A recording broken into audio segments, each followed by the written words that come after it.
Ok, voy a hablar en español un poquito porque traté de colocar las letras en español. Dice, ¿cómo? ¿Qué? ¿Cacu? Mira, aquí arriba dice que se puede en Spanish. Mira, dice Spanish, dice original o Spanish, ¿ya? Pero no trabaja, no trabaja. Mira, lo coloco en Spanish. De repente puede trabajar. Lo voy a tratar la última vez. Mira, lo voy a tratar la última vez, ¿ya? ¿Ya? Ahora no hay un botón que dice cámbialo a español, po. No hay. Okay, it's in English, idiot. It doesn't do that. My friend said, yes, it does, Hector. I said, how? How? He said, all you have to do is make sure you've got Google Translator and your thing, and it will translate it in Spanish.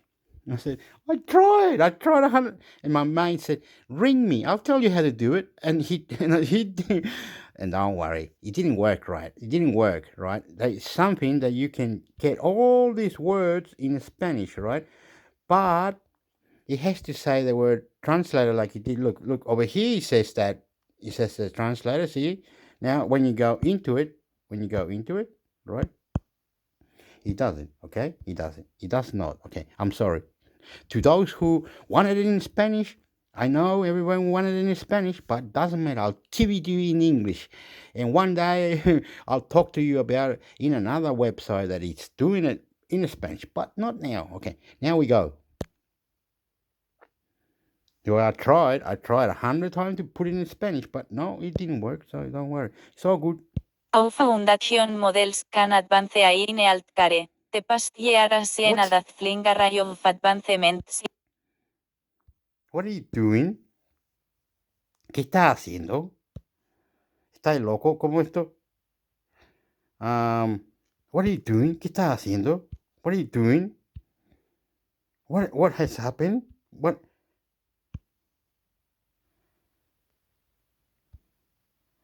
Huh? What are you doing?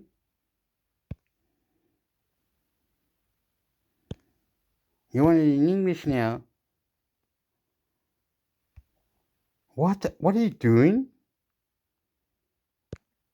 What are you doing? What happened? It says original on it, so I put original speech. Detail settings.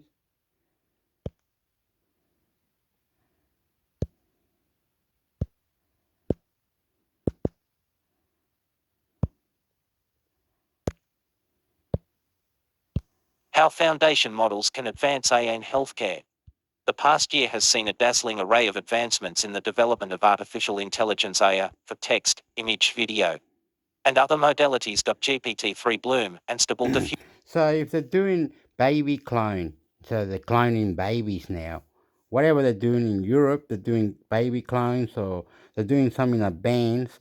Europeans are doing some in advance. They are doing some in advance in the European Union, European Parliament. They're doing some in advance with the AI, right?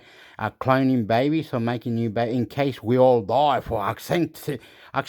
There'll be new kids and new babies. They're doing that in Europe. They chip and all this crazy stuff with the AI. They're doing it in Europe, right? It's already done. The aliens already came. Everything's done. Everything's there. YouTube.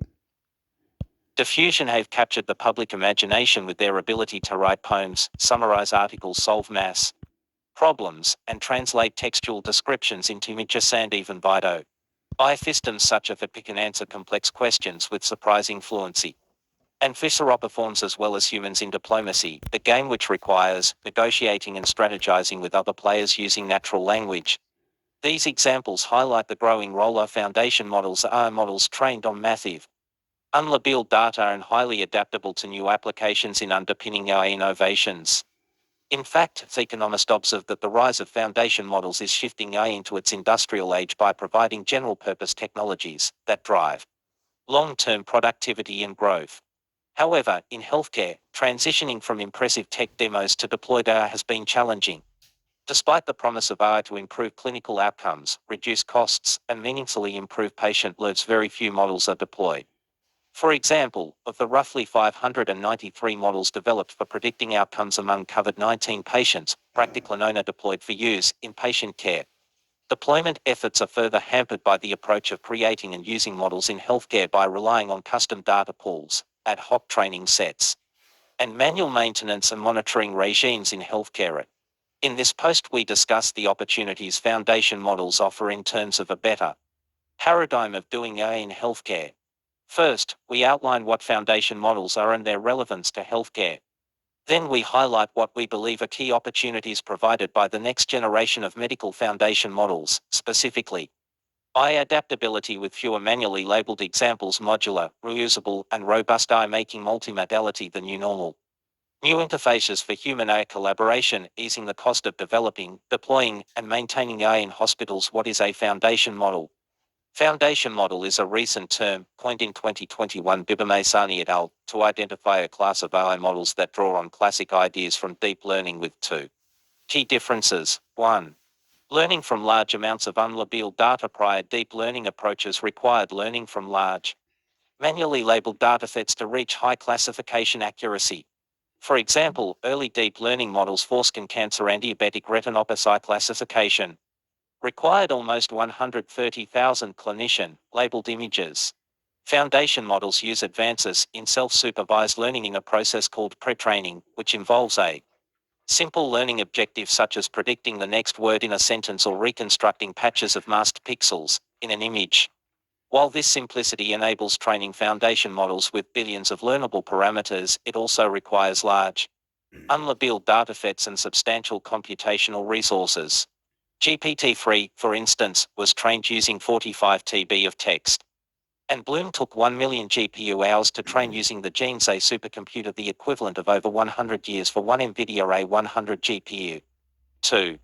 Adaptability with better sample efficiency. Foundation models learn useful patterns during pre-training and encode that information into a set of model weights. This pre-trained model then serves as the foundation for rapidly adapting the model for new tasks via transfer learning. The process may not be new, but it makes foundation models far more simple, efficient for transfer learning than prior AI approaches. This means models can be rapidly adapted to new tasks using fewer labeled examples, which is critical in many medical settings where diseases or outcome of interest may be rare or complicated to label at scale. Why should healthcare care? It is widely held that information contained within electronic health records is in both coded forms, such as International Classification of Diseases (E) and current procedural terminology (CPT) codes, as well as unstructured forms, such as text and images, can be used to learn classification, prediction, or survival models that assist in diagnosis or enable proactive intervention.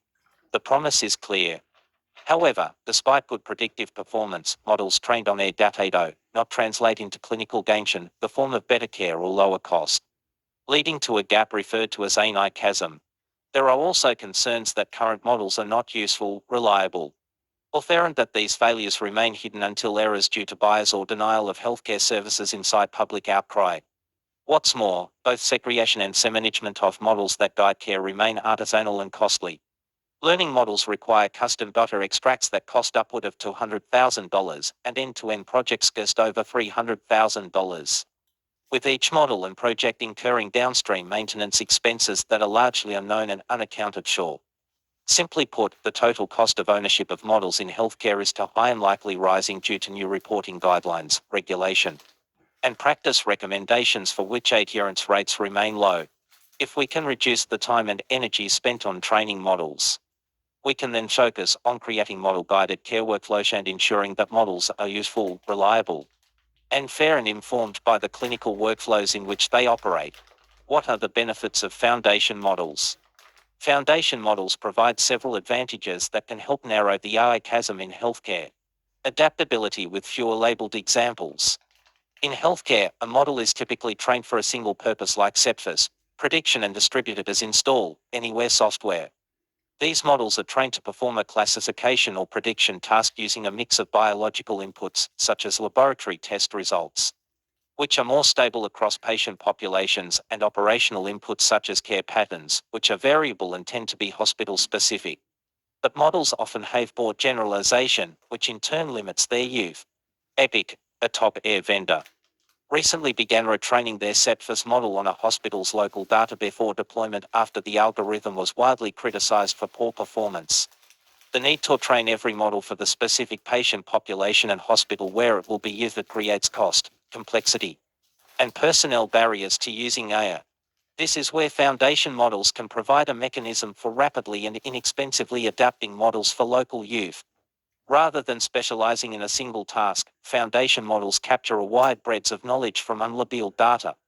Then, instead of training models from scratch, practitioners can adapt an existing foundation model, a process that requires substantially less labeled training data.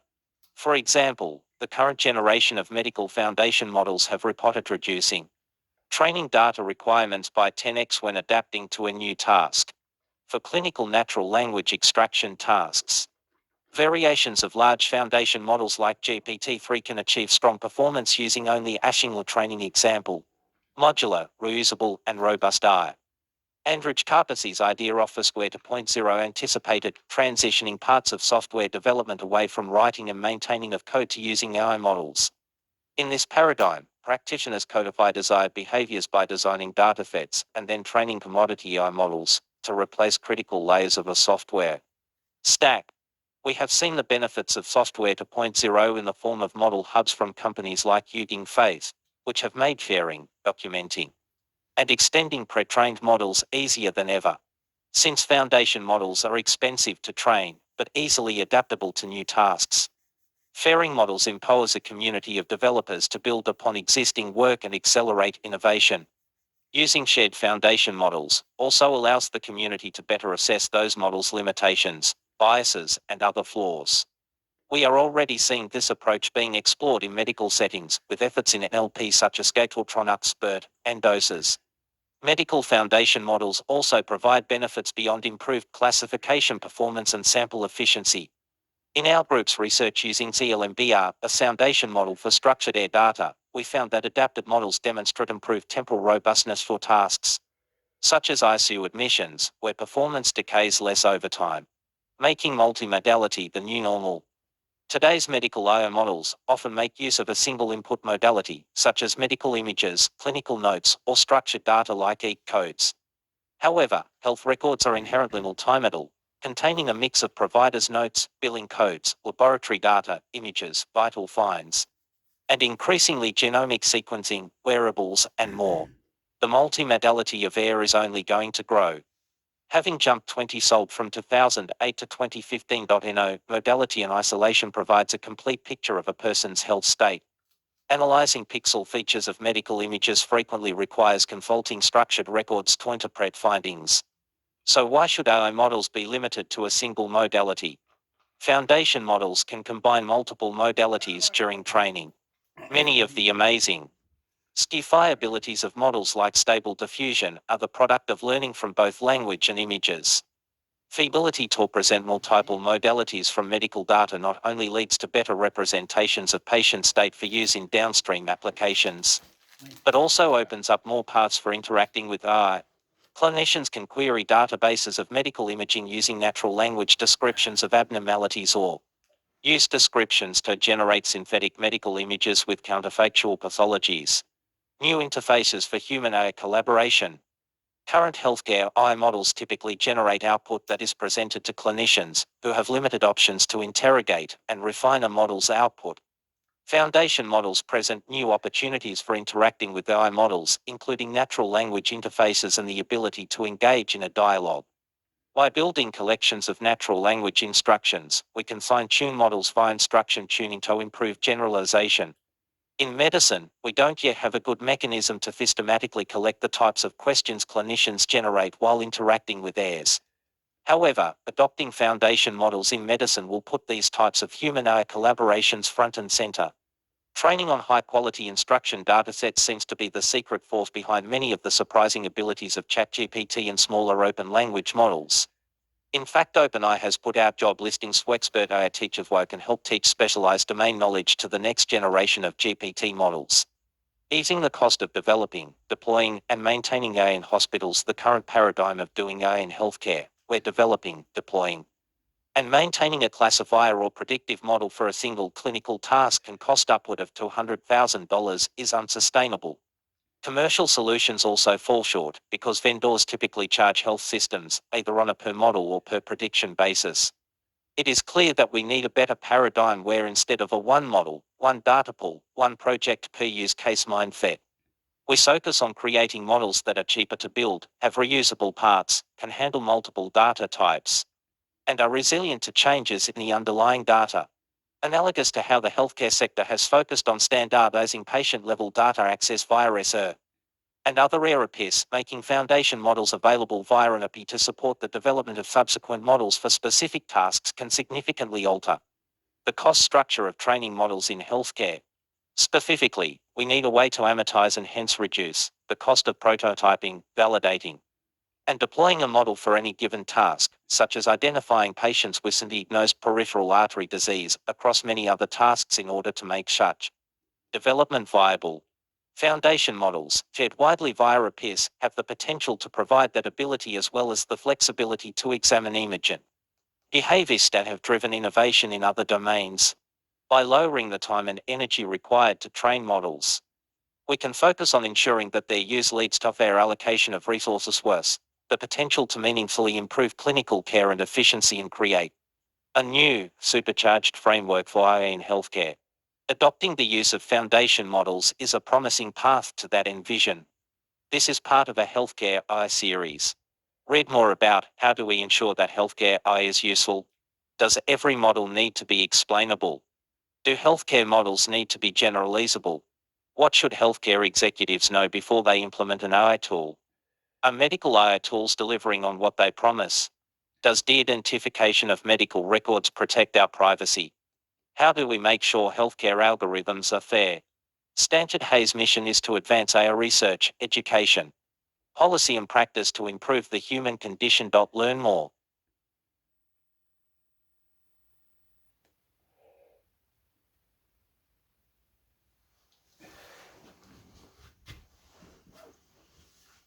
Wow. Well, I thought there was heaps of writing, like it's gonna go for another 10 more minutes. Did you read all that really quickly? My God.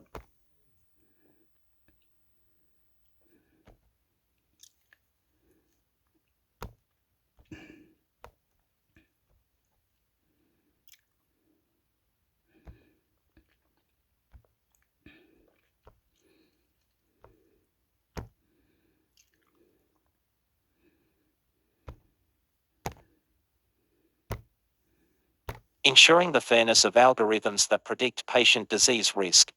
Ensuring the fairness of algorithms that predict patient disease risk decision support tools for helping physicians follow clinical guidelines are increasingly using artificial intelligence, highlighting the need to remove bias from underlying algorithms.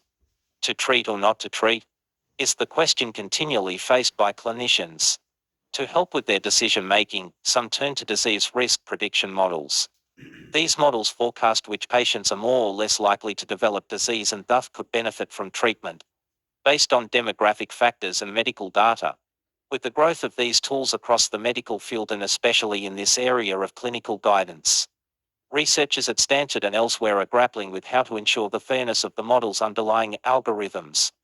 Bias has emerged as a significant problem when models are not developed using data reflecting diverse populations. In a new study, Stanford researchers examined important clinical guidelines for cardiovascular health that advise the use of a risk calculator to guide prescription decisions for Black women, Black men, and white men. The researchers looked at ways that have been proposed for improving the fairness of the calculator's algorithms. One approach, known as group recalibration, readjusts the risk model for each subgroup of patients to better match frequency of observed outcomes. The second approach, called equalized odds, seeks to ensure that error rates are similar for all groups. The researchers found that the recalibration approach overall produced the better match with the guidelines' recommendations. The findings underscore the importance of building algorithms that take into account the full context relevant to the populations they serve. While machine learning has a lot of promise in medical settings and other social contexts, there is the potential for these technologies to worsen existing health inequities, says Agatha Foriferos, a Stanford PhD student in computer science and lead author of the study published in Ben J. Health and Care Informatics. Our results suggest that evaluating disease risk prediction models for fairness can make their use more responsible. In addition to Foriferas, the researchers include senior author Nigam Shah, chief data scientist for Stanford Healthcare as Stanford High faculty member, Google research scientist Stephen Foll, and Google Health clinical specialist Burju Patel. Prudent prevention. The clinical guidelines evaluated in the study are for the primary prevention of atherosclerotic cardiovascular disease. This condition is caused by fats, cholesterol, and other substances building up as so-called plaques on the walls of arteries. The sticky plaques block blood flow and potentially lead to adverse outcomes including strokes and kidney failure. Read the study, Evaluating Algorithmic Fairness in the Presence of Clinical Guidelines, the Case of Atherosclerotic Cardiovascular Disease Risk Estimation. The guidelines, put out by the American College of Cardiology and the American Heart Association, provide recommendations for when patients should start medications called statins, drugs that reduce the levels of certain cholesterol that lead to arterial build-up. The atherosclerotic cardiovascular disease guidelines take into account medical measures including blood pressure, cholesterol levels, diabetes diagnoses, smoking status, and hypertension treatment, along with the demographics of sex, age, and race. Based on these data, the guidelines suggest the use of a calculator that then estimates patients' overall risk of developing cardiovascular disease within 10 years. Patients identified as being at intermediate or high risk of disease are advised to initiate statin treatment.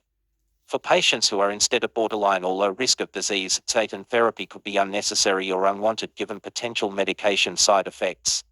If you as a patient are perceived to be higher risk than you actually are, you can be put on a statin that you don't need, says Foriferas. Then on the other hand, if you're predicted to be low risk, but you really should be on a statin, doctors might fail to put preventive measures in place that could have prevented heart disease later on.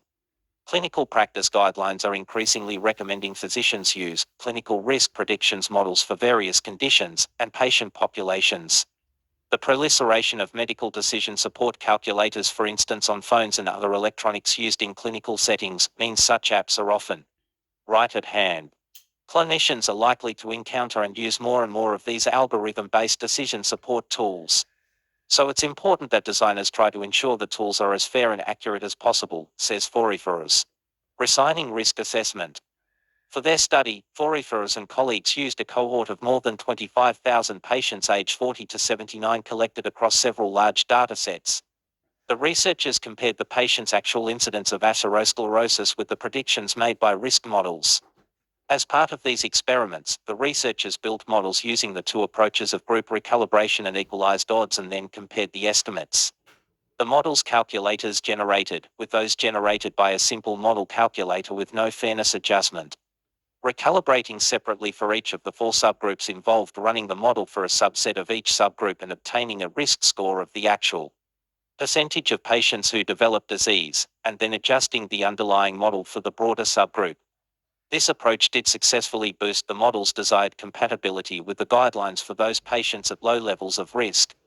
On the other hand, differences in the error rates between the subgroups overall did emerge, especially at the high-risk end. The equalized odds approach, in contrast, required building a new predictive model that was constrained to yield equalized error rates across populations.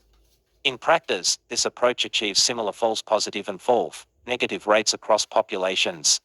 A false positive refers to a patient who was identified as high risk and would be started on a statin, but who did not develop atherosclerotic cardiovascular disease, while the false negative refers to a patient identified as low risk, but who did develop atherosclerotic cardiovascular disease and would likely have benefited from taking a statin.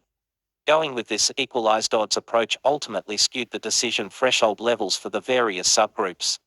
Compared with the group recalibration approach, using the calculator built with equalized odds in mind would have led to more under-minus and over-prescribing of statins and would fail to potentially prevent some of the adverse outcomes. The gain in accuracy with group recalibration does require additional time and effort to adjust the original model versus leaving the model as is, though this would be a small price to pay for improved clinical outcomes. An additional caveat is that dividing a population into subgroups does increase the chances of creating too small a sample size to as effectively assess risks within the subgroup, while also lessening the ability to extend the model's predictions to other subgroups. Overall, algorithm designers and clinicians alike should keep in mind which fairness metrics to use for evaluation and which, if any, to use for model adjustment. They should also understand how a model or calculator is going to be used in practice and how erroneous predictions could lead to clinical decisions that can generate adverse health outcomes down the line. Awareness of potential bias and further development of fairness approaches for algorithms can improve outcomes for all, Forishers notes. While it's not always easy to identify which of possibly many subgroups to focus on, considering some subgroups is better than not considering any, Forishers says. Developing algorithms to serve a diverse population means that the algorithms themselves have to be developed with that diversity in mind. This is part of a healthcare AI series. Read more about how do we ensure fast healthcare AI is useful? Does every model need to be explainable? Do healthcare models need to be generalizable? What should healthcare executives know before they implement an AI tool? Are medical AI tools delivering on what they promise? Does de-identification of medical records protect our privacy? How do we make sure healthcare algorithms are fair? Stanford Hayes' mission is to advance AI research, education, policy and practice to improve the human condition. Learn more. To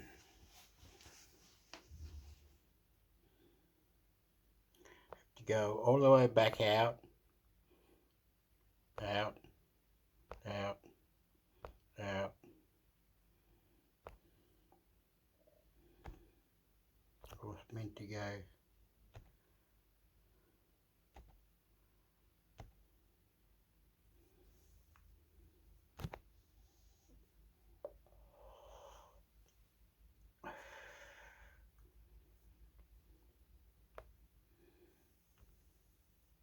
Lawsuit takes aim at the way AI is built. The New York Times.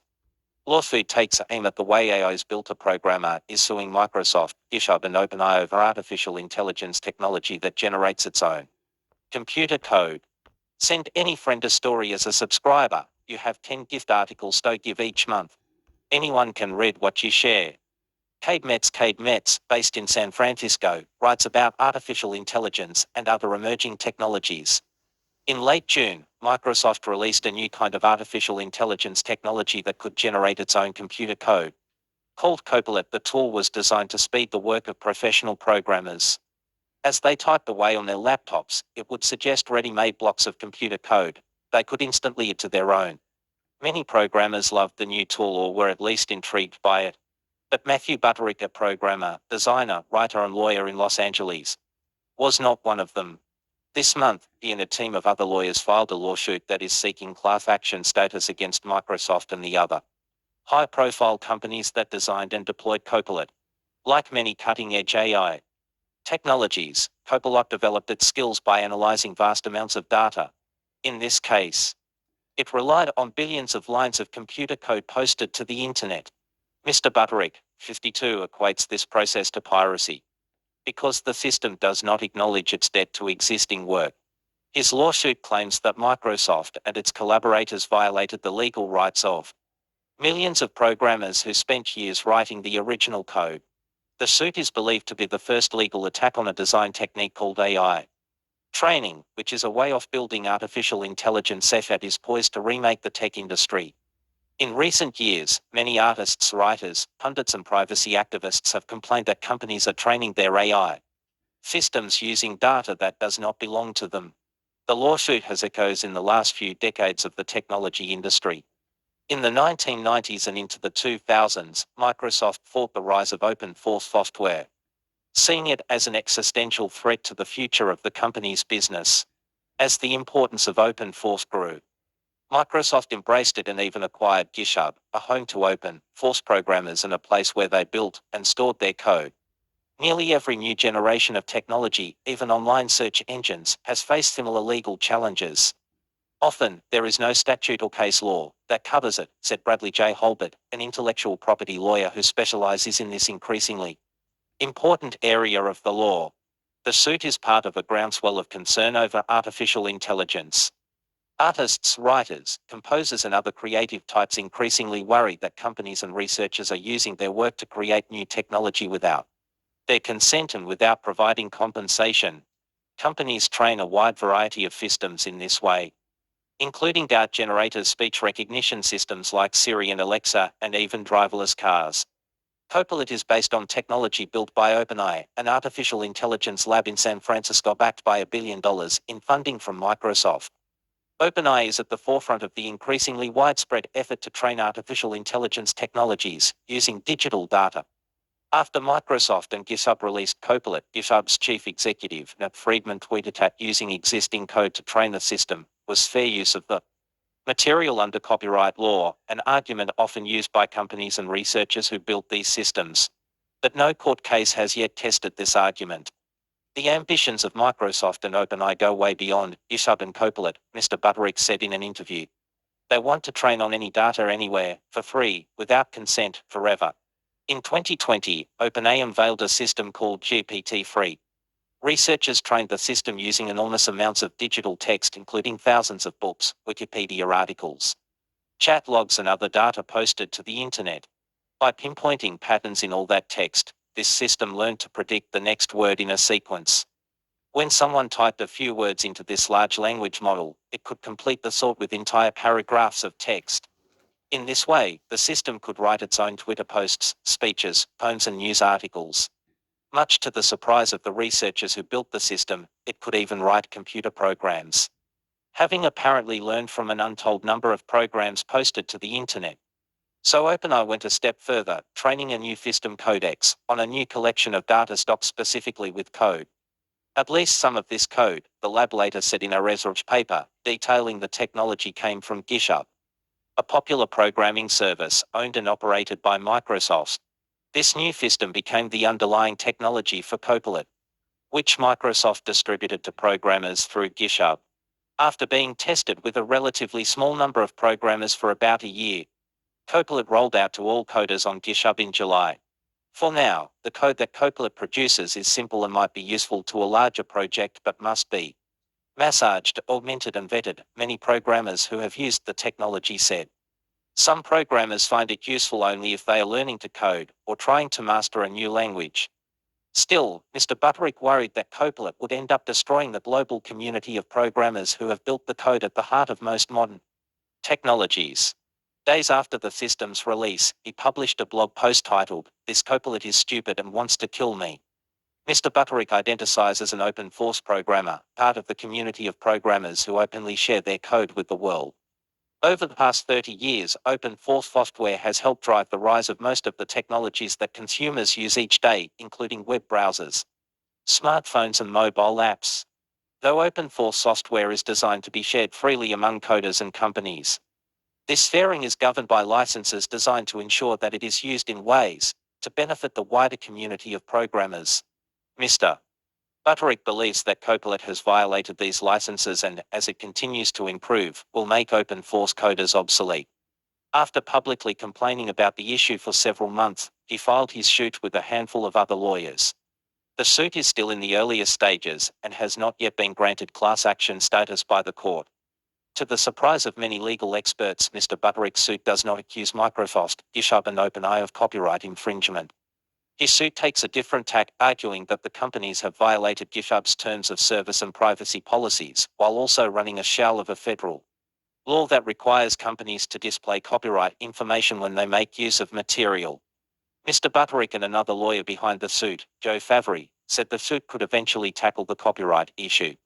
Asked if the company could discuss the suit, a GitHub spokesman declined, before saying in an emailed statement that the company has been committed to innovating responsibly with Copilot from the start, and will continue to evolve the product to best serve developers across the globe. Microsoft and OpenAI declined to comment on the lawsuit. Under existing laws, most experts believe training an AI system on copyrighted material is not necessarily illegal. But doing so could be if the system ends up creating material that is substantially similar to the data it was trained on. Some users of Copilot have said it generates code that seems identical or nearly identical to existing programs. An observation that could become the central part of Mr. Butterick's case and others. Pam Samuelson, a professor at the University of California, Berkeley, who specializes in intellectual property and its role in modern technology, said legal thinkers and regulators briefly explored these legal issues in the 1980s, before the technology existed. Now, she said, a legal assessment is needed. It is not a toy problem anymore, Dr. Samuelson said.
Microsoft gambles on nice guy strategy to close Activision mega deal. The New York Times.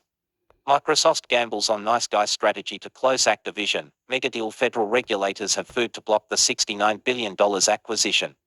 But the company has settled on a path forward and is preparing to force the issue. Send any friend a story. As a subscriber, you have 10 gift articles to give each month. Anyone can read what you share. Karen Wife on David McCabe. Karen Weiss covers Microsoft in Seattle, and David McCabe writes about technology policy in Washington. December 22, 2020 to 5 o'clock a.m. Early this month, Brad Smith, Microsoft's president, met with Lina Khan, the chair of the Federal Trade Commission, to push for regulatory approval of Microsoft's $69 billion acquisition of the video game company Activision Blizzard. Mr. Smith's gambit, which included offering to keep Activision's blockbuster game Call of Duty widely available to satisfy competitive concerns, failed. A day after their meeting, MS cans agencies to prevent the blockbuster deal. But in an interview this week, Mr. Smith was sanguine. She did not take me up on my offer, but when I said give Peef a chance, she smiled at least a little, he said of MS Khan. So anytime somebody can end a meeting by smiling even a little, there's always a little hope that we can sit down together in the future. Mr. Smith's peacemaking comments reflect how Microsoft intends to approach the next phase of its deal for Activision.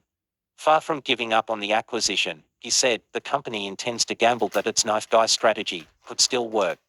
In one plan, Microsoft hopes to win over regulators in Europe. People familiar with the approach said European approval of the Activision deal could force US officials to reach a settlement allowing for the acquisition to move forward or for a faster, more favorable court to hear the case, the people said.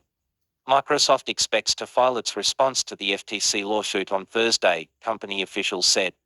In its response, the company plans to argue that the deal would give gamers more options at lower prices, they said.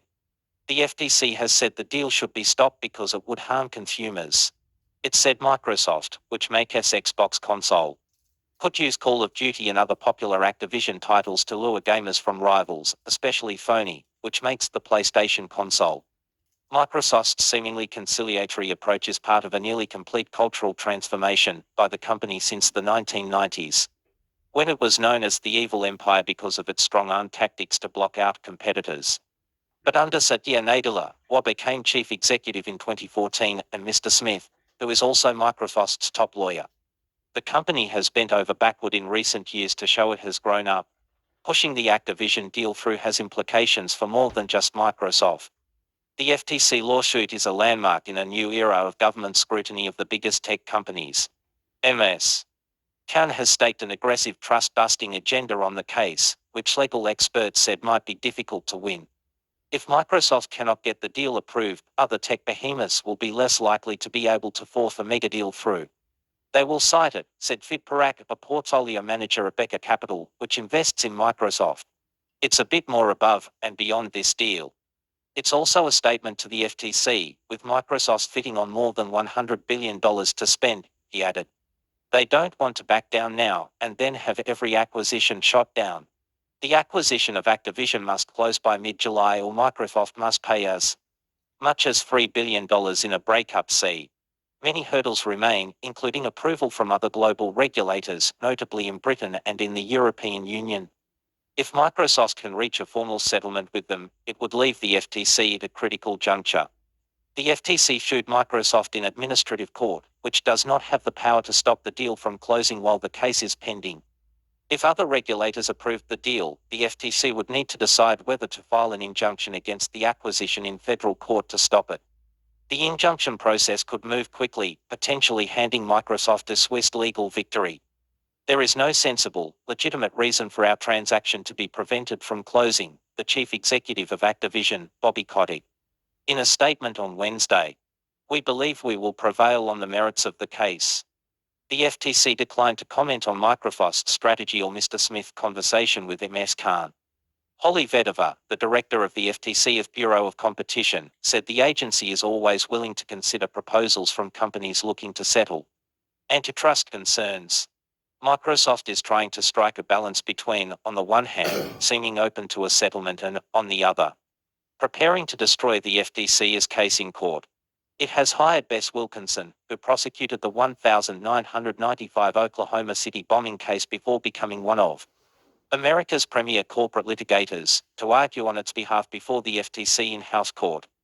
Mr. Smith said he was optimistic that the case could avoid a messy trial, in part because of Microsoft's previous experiences with antitrust enforcement. In the 1990s, the company was known for its scorched earth business tactics, bundling software products together to edge out competitors. In 1992, as regulators investigated the company, the Microsoft co-founder Bill Gates dismissed the scrutiny, saying, "The worst that could come of this is that I could fall down on the steps of the FTC, hit my head and kill myself." 2 years later, Microsoft agreed to a federal consent decree allowing personal computer makers more freedom to install programs from other companies. It staved off being broken up after a 1998 antitrust trial and finally settled with the George W. Bush administration in 2001. The trial forced Microsoft to grow up, particularly in terms of its relationships with regulators and institutions beyond the tech industry, said Margaret O'Mara, a professor at the University of Washington who researches the history of tech companies. In 2001, Mr. Smith walked into interviews to be Microsoft's top lawyer with the message it was time to make peace with regulators and competitors. He got the job. Over the next several years, he reached legal settlements over competition concerns with governments around the world and other industry players.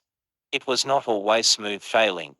Negotiations between the company and Sun Microsystems, a server company that made the popular Java programming language, fell apart and took a year to get back on track.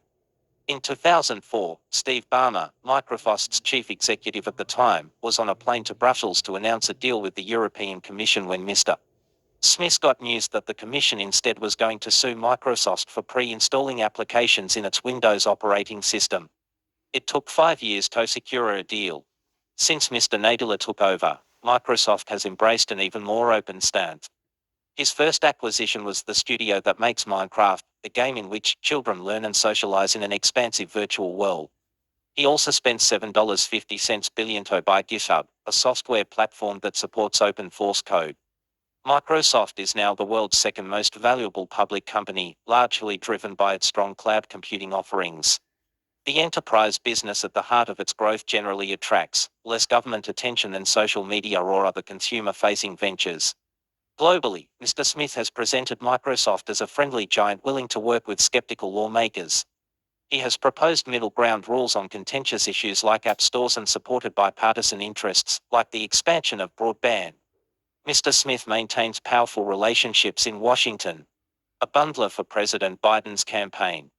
He attended a White House state dinner for the French President, Emmanuel Macron, just days before the FTC sued to block the Activision deal. After the deal was announced in January, Microsoft went to great lengths to soothe the fears of regulators. Mr. Smith and Mr. Nadler traveled to Washington in February to promote the deal's benefits. The company also made peace with an agitating labor union, which in turn lobbied the FTC on the deal. And it promised Sony that it would keep Call of Duty on PlayStation for years. And finally a deal to put the game in Nintendo Switch. Mr. Smith said that things moved quickly in the final weeks before Microsoft was sued. When FTC staff met with Microsoft's team, it became clear that the agency had serious concerns, he said. Our team asked, could we discuss a settlement proposal? And the staff said, not with us, he said. Later discussions with the leadership of the agency's antitrust bureau failed to bear fruit, he added. On December 6, Microsoft drafted a formal settlement proposal for the agency. Mr. Smith declined to say exactly what it contained, but said it addressed all the issues relating to Call of Duty, referring to fears that Microsoft could pull the title from rival consoles. Mr. Smith spoke to each of the agencies for commissioners, virtually, for an hour the next day. A day after that, the FTC commissioners voted 3-1 to sue. But Mr. Smith said he refused to think of the situation as an us versus them situation. I will always start by asking myself, could I have done more? He said. What I do know is that January brings a new year. Helen Browning contributed reporting.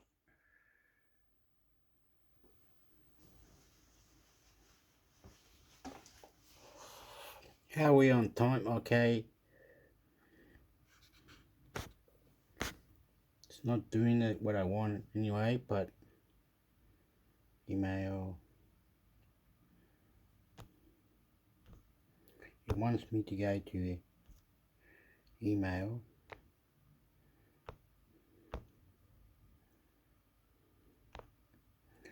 We need to go back out or something. Mira, está en español. Pero yo lo hice en inglés. I did it in English. Don't worry, está.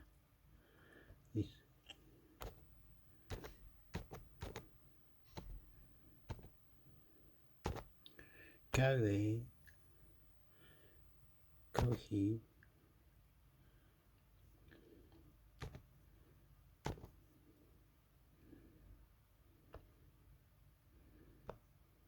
No, pues yo vivo en Australia. Hey, wait a minute.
Chris Smith, to Gigabytes radio host Fact by Sky 9 over alleged drunken treatment of women 9 Entertainment The Guardian.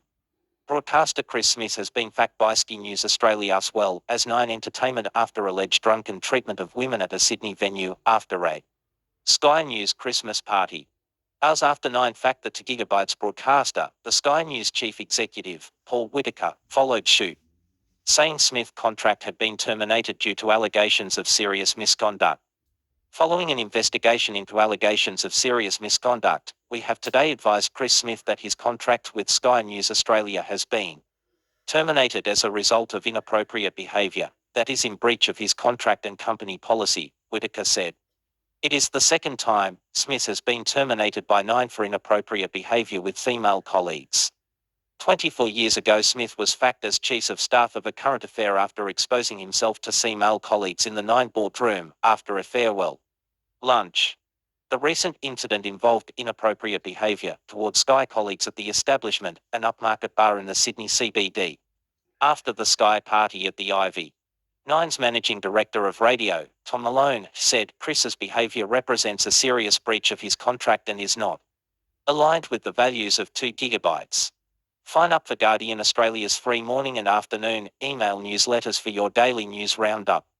Smith has managed to resurrect his career on several occasions after inappropriate behaviour, stretching back to the 1998 incident at Channel 9. After a stint working in China on English language radio, Smith was re-employed by 9 as a newsreader.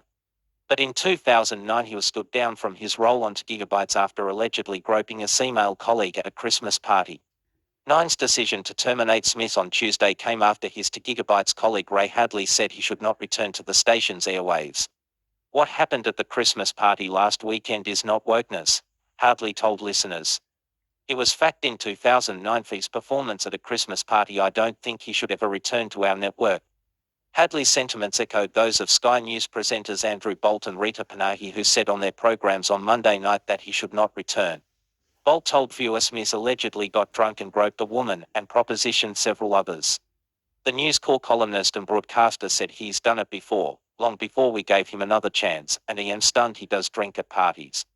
Chris, all the very best to you with getting over what you say is your addiction and your bipolar condition, but your recovery must take place somewhere else. Not here, Bolt said. Good luck but goodbye. Panahi, what he did on Saturday night, how he made a number of women feel, means that in my opinion, he can never be on this network again. Smith apologized on Monday for his humiliating behavior, fighting alcoholism and mental health struggles for his inappropriate conduct. I am beyond gutted and devastated to know I have upset my colleagues after our Christmas party, Smith said. I apologize profusely to the women I upset. That's not the man I am at work ever, as they will all attest. They have been so supportive to me and do not deserve such drunken treatment.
I give in, I'm a Halloween convert. Australians need it as much as anyone. Van Baden The Guardian.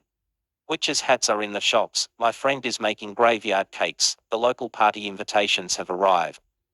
Festooned with skulls and cobwebs. Halloween has won, and the 31st of October event has fixed itself in Australia's retail and social calendar. The kids are excited, yet there remain locals whom the imported rituals annoy. 8 years ago this column discussed this parallel popular tradition of Australian anti-Halloweenism. My mother's generation did not grow up with Halloween. For them, its creeping adoption has represented the imposition of culturally imperialist, American tastes over Australia's own. For me, the late autumn pagan death ceremonies of the cold northern hemisphere symbolise dangerous, environmental disconnectedness in our springtime southern continent. In Australia, October isn't a month for pickling and flauta, it blossoms with new life and flowers. And so, back in 2014, this pious climate killjoy wrote, "Is any children approach my building? I'm just going to violently admire them from the intercom screen and pretend that I'm not home." There was international media reaction to this quote, and the unique humiliation of being pooh-poohed for my puritanism. Dear God, by Americans. It's become an annual personal event to see the quote reappear in Halloween commentary, or to face media inquiries demanding I defend my view. This year, I fielded the inevitable journalist's query to Twitter. You can observe for yourself that opposition to the ritual stays proud and loud.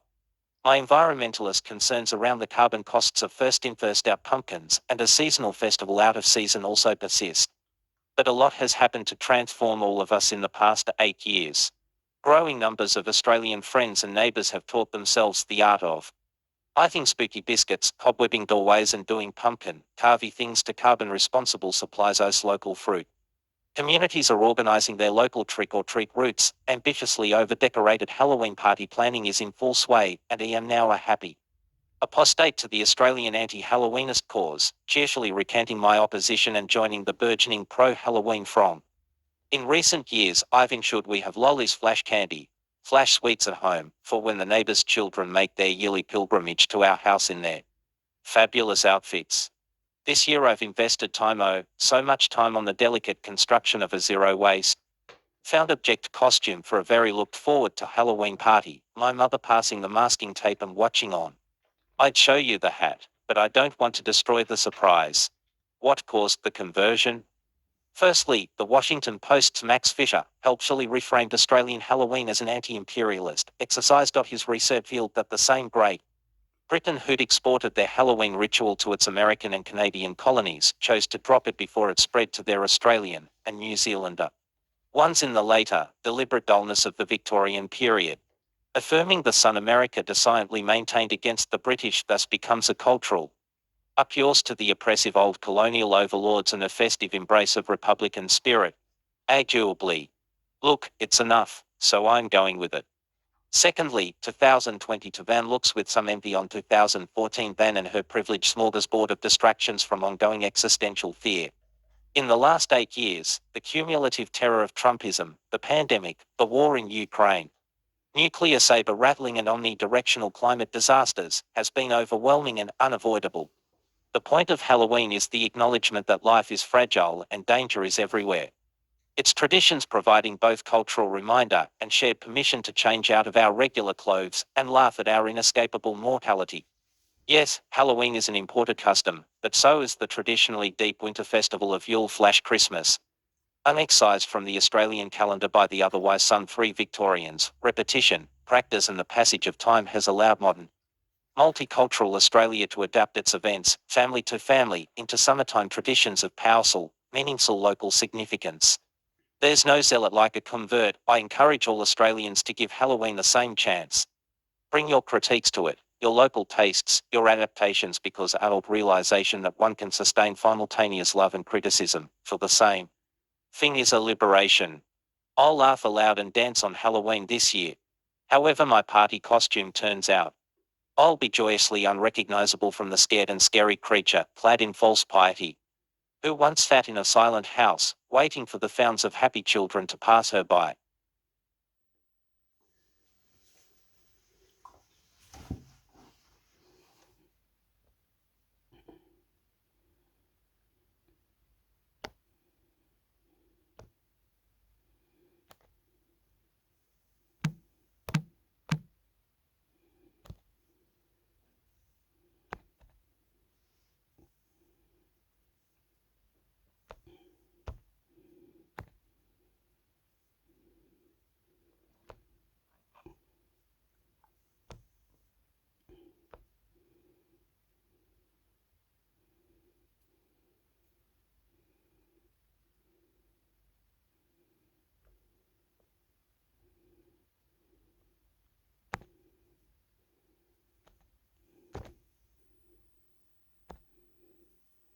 Japan reverses nuclear energy shares out policy amid global fuel shortages. Climate change. ABC News.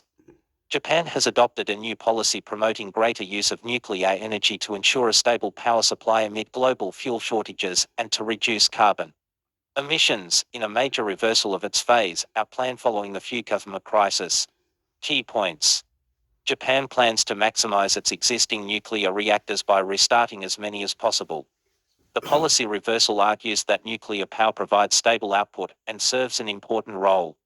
A Fukushima disaster survivor says the new ruling is extremely disappointing. The new policy says Japan must maximize the use of existing nuclear reactors by restarting as many of them as possible and prolonging the operating life of old reactors beyond their 60-year limit, and by developing next-generation reactors to replace them. Anti-nuclear sentiment and safety concerns rose sharply in Japan after the 2011 Fukushima disaster, and restart approvals have since come slowly under stricter safety standards. Utility companies have applied for restarts at 27 reactors in the past decade. 17 have passed safety checks and only 10 have resumed operations. That was in line with Japan's earlier plan to phase out nuclear energy by 2030. In a reversal, the new policy says nuclear power provides stable output and serves an important role as a carbon-free baseload energy source in achieving supply stability and carbon neutrality, and pledges to sustain use of nuclear power into the future. Green transformation involves a major economic and social transformation, and the technological development and effort by each country can change the situation, Prime Minister Fumio Kishida said. The Economy and Industry Ministry has drafted a plan to allow extensions every 10 years for reactors after 30. Years of operation while also permitting utilities to subtract offline periods in calculating reactors' operational life beyond the current 60-year limit.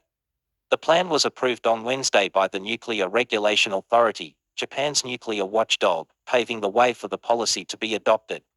New safety inspection rules still need to be written into law and approved by Parliament. Most nuclear reactors in Japan are more than 30 years old. For reactors that have operated for more than 40 years have received permission to operate, and one is currently online. The policy paper says Japan will also push for the development and construction of next-generation, innovative reactors with fascia features to replace about 20 reactors now set for decommissioning. Policy addresses global fuel shortages, carbon emissions.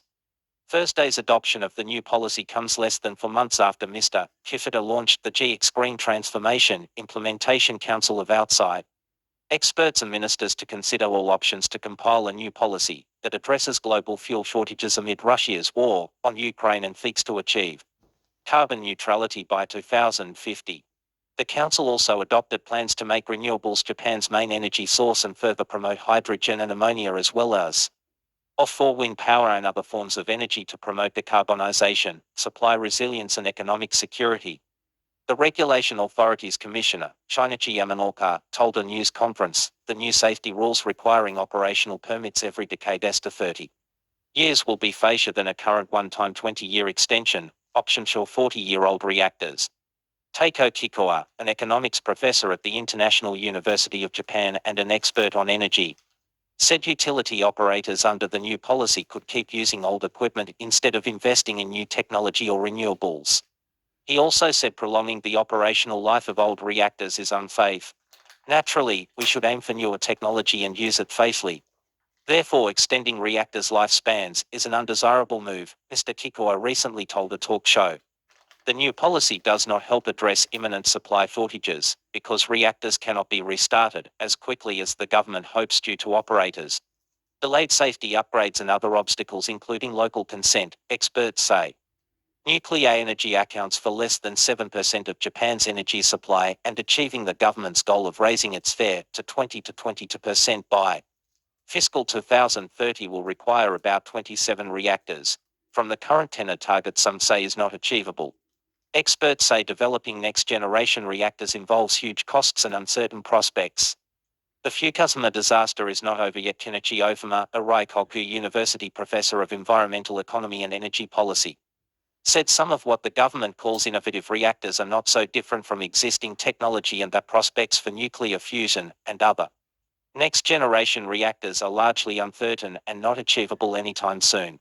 The regulation authority came under fire on Wednesday after revelations by a civil group that a few of its experts had discussed details with industry ministry officials before the watchdog was officially asked to consider a rule change, despite their compulsory independence. Despite the failure and closure of the Monju plutonium burning reactor, Japan insists on continuing with spent fuel reprocessing at the trouble-prone Rokaso plant and nuclear fuel recycling, which has created a stockpile of excess plutonium and drawn international concerns over its nuclear safeguards. The Rokaso plant is reportedly considering another postponement of its launch to 2024 from 2022. Mr. Kifida also said on Thursday the government will do more to find candidate sites for a final repository for high-level nuclear waste, which Japan does not yet have. Preliminary studies have begun into small towns in Hokkaido, dividing residents' views. Opponents say nuclear power is not flexible, and not even cheaper than renewables when final waste management and necessary safety measures are considered, and that it can cause immeasurable damage in an accident or in conflict, as in Russia's attacks on a Ukrainian nuclear plant. Riko Muto, a survivor of the Fukushima disaster, called the new policy extremely disappointing. She added, the Fukushima disaster is not over yet and the government seems to have already forgotten what happened.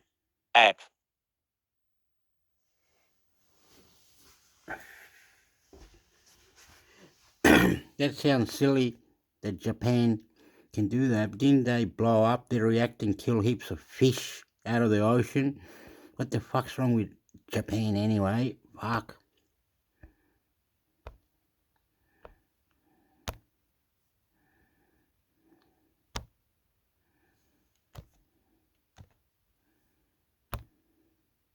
Female students turned away from Asan University campuses after new Taliban rule barring women from higher education. ABC News.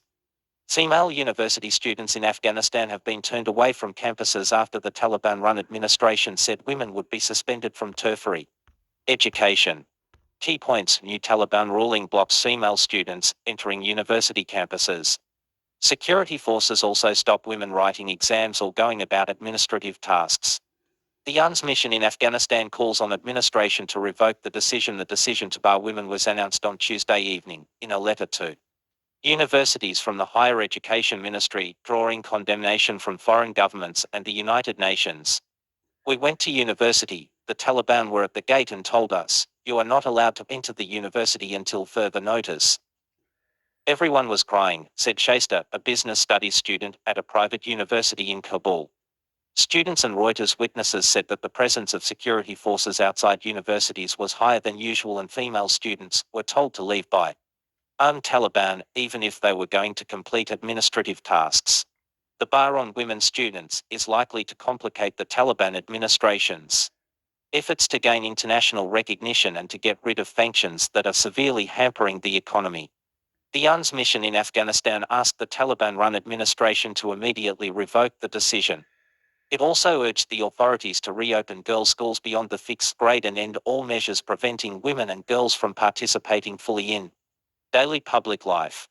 Hasty, a third-year political studies student, was preparing for her final exam scheduled for Wednesday when she heard the news, and spent the evening crying in front of her study materials instead.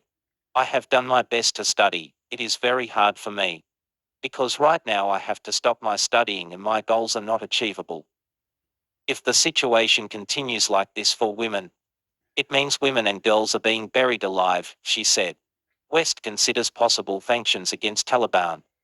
A student at Kabul University said she initially managed to convince guards to allow her inside to collect her diploma as she had finished her final exams and qualified for her degree.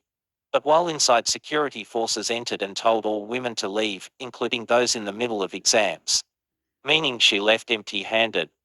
At Nangarhar University in eastern Afghanistan, male medical students sitting an exam walked out in solidarity with their female classmates. Phone-in videos posted on social media and confirmed to Reuters by one of the male students. Several male professors at tertiary institutes around the country said on local television and Twitter that they were resigning. According to the late Tuesday announcement, the decision was made by the Taliban administration's cabinet. Several Taliban officials, including the deputy foreign minister and administration spokesperson, have spoken out in favor of female education in recent months. The Taliban's supreme spiritual leader, based in the southern city of Kandahar, has the final say on major decisions. Diplomatic and Taliban official forces have told Reuters the issue had been under discussion by the leadership. This decision had been anticipated for weeks, prompting some Western officials to start talking about additional sanctions and further economic restrictions, said Graham Smith, senior consultant at International Crisis Group. But the flood of outrage from the West will strengthen the resolve of the Taliban leadership, which designs itself as a bulwark against the outside world. Taliban leadership have said they want peaceful relations with the international community, but that foreigners should not interfere in domestic affairs. Most girls are unable to go to school beyond primary classes. The Taliban administration has said it was working on a plan for girls' secondary education, but has not given a time frame. The administration made a surprise U-turn on signals it would open all high schools for girls in March. Reuters.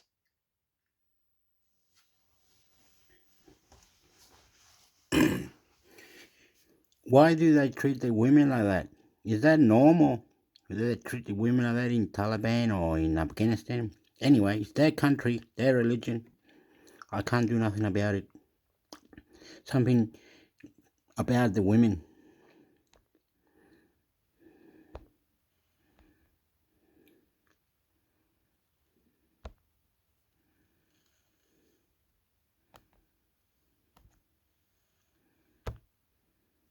Criminal checks flagged for domestic violence offenders on dating apps following alleged murder of Danielle Sinlay Jones. ABC News.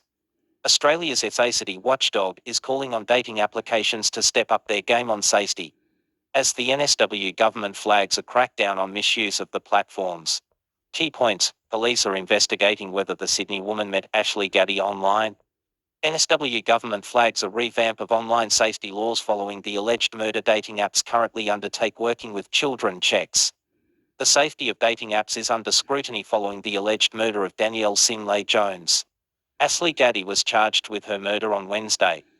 Police are looking into whether C met him online when he was serving a community corrections order for prior domestic violence offences.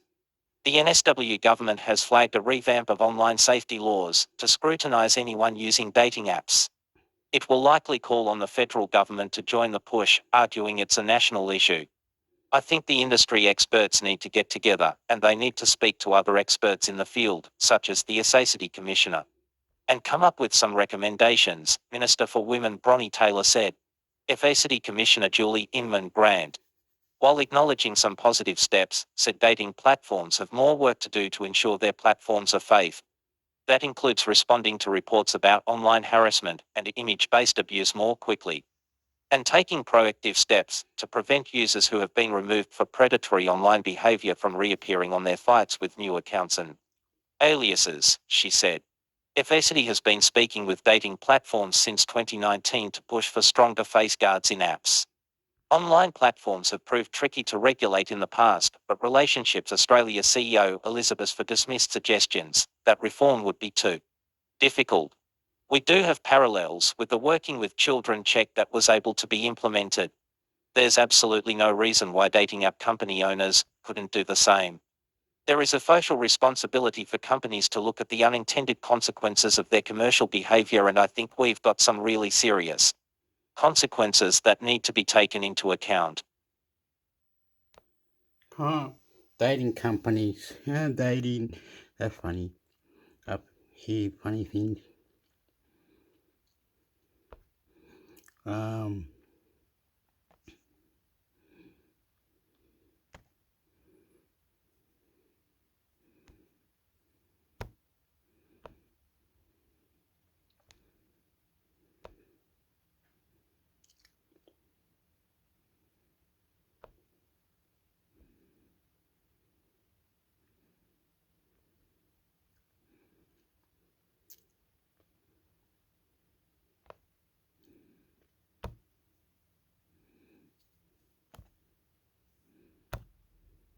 Mark McGowan reveals Clive Palmer's defamation action legal bill cost WA taxpayers more than $2 million. ABC News.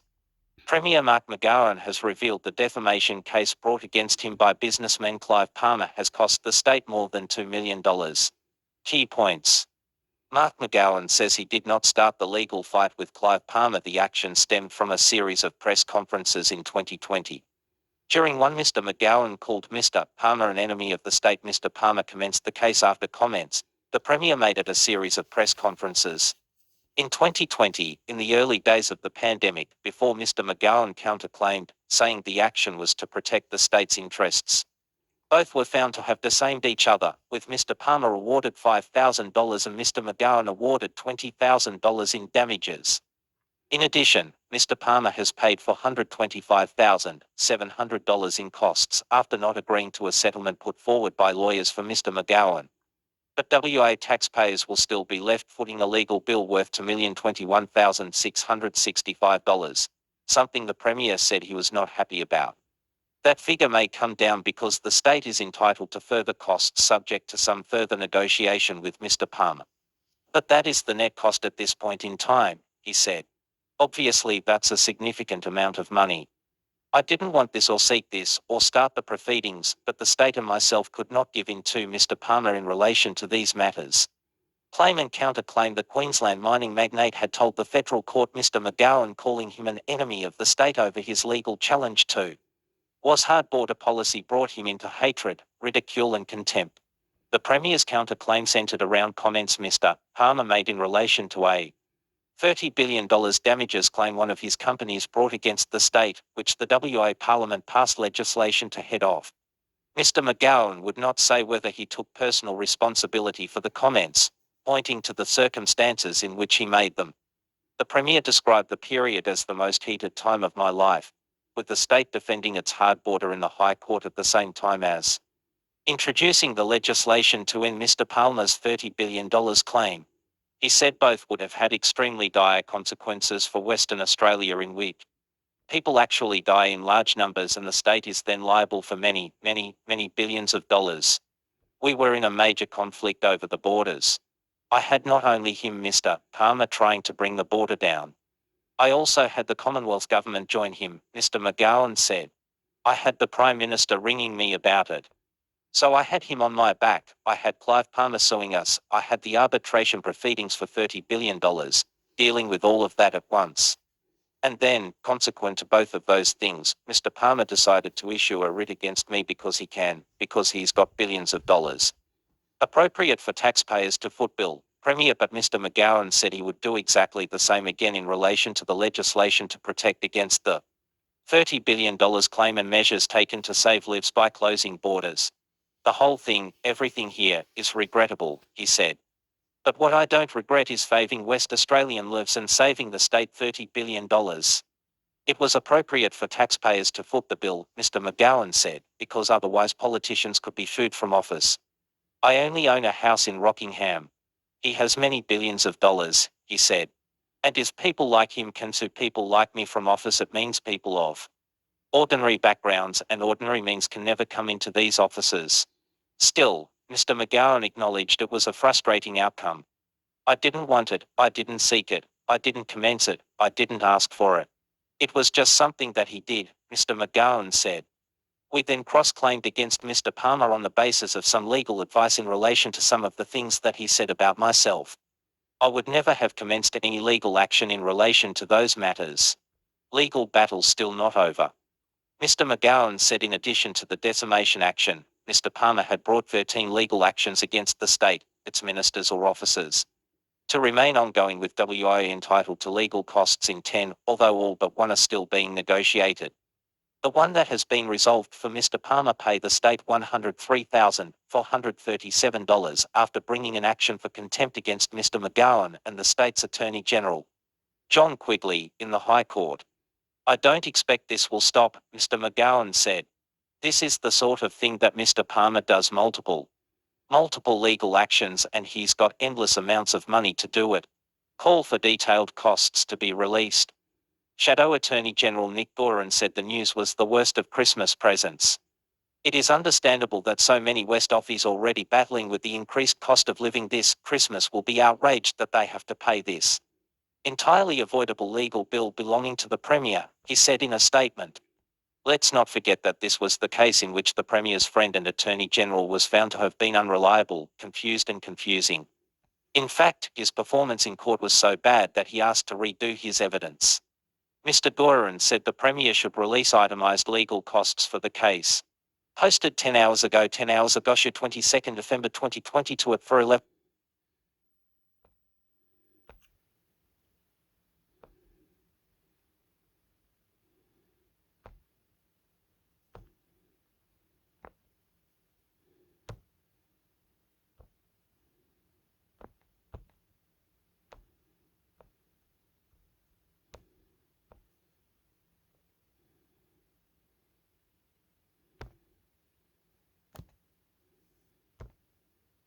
Banksia Hill juvenile detention, Supreme Court challenge looks to ancient law to help teenagers. ABC News.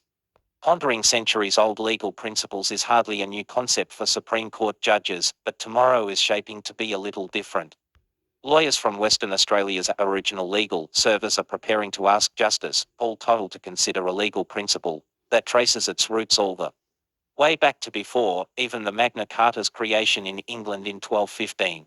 But unlike many of the law's ancient principles, this one has fallen into near disuse, being the subject of just 8 Supreme Court decisions over the last 2 decades. The fact that the legal team for a group of teenagers detained in was juvenile justice system are looking so far back into history shows how desperate they are for change.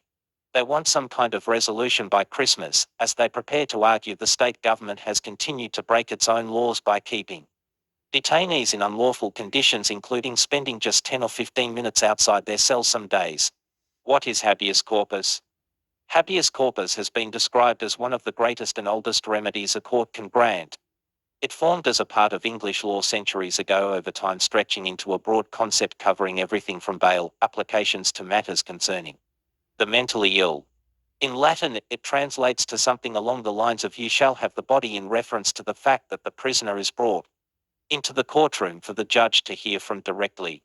Now, centuries later, it acts as one of the most essential safeguards in any legal system that traces its roots back to England, according to former Supreme Court Chief Justice Wayne Martin in one judgment, because it allows the court to check whether a prisoner's detention is legal or not.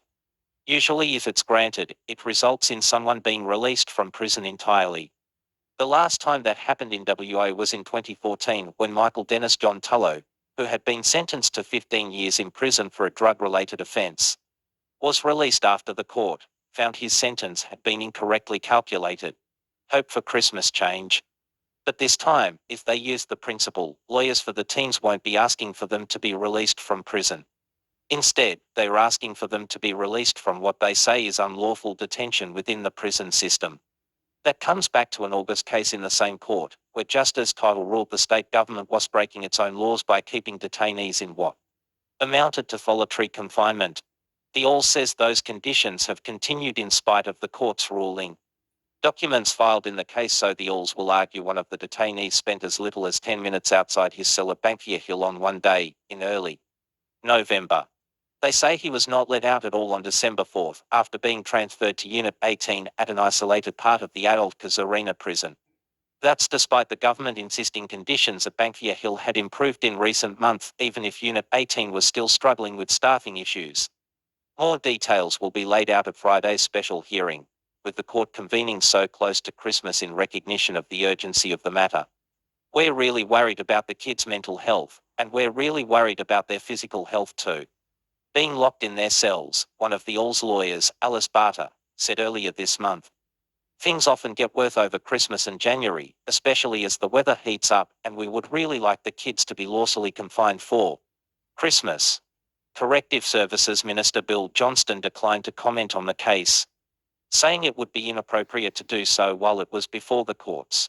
In 1987, the High Court decided one of Australia's seminal cases on habeas corpus, with Sir Gerard Brennan reflecting on the principle's rare application.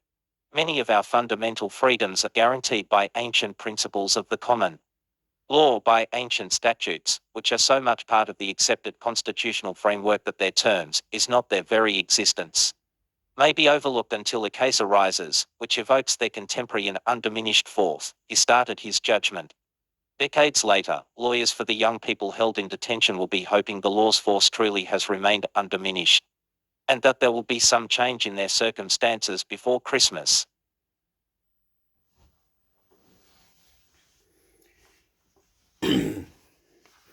Okay, a lot of people, a lot of Aborigines, a lot of bad things, very bad, that the law doesn't really care, because the law is saying, you broke the rules, the police got you here, how are we gonna do this now? And then the correction center doesn't know how to deal with this shit, and it's bad in like going back to the when the laws were here, because they don't know how to combat that kid might have stole 10 cars, broke in here 100, and now they're gonna charge him and make him do all these things like community work, and the family don't want that. Everybody's arguing. The laws has been changed. They're racist to one another. Maybe they're Africans. Maybe they're Latino. Maybe this. Maybe okay. It's on and on with the laws from England, man. From England. I'm gonna cut it now. I'll see you later. This is Intermix Hector. Hope you like my recording. I love you too. Intermix Hector. YouTube. Subscribe.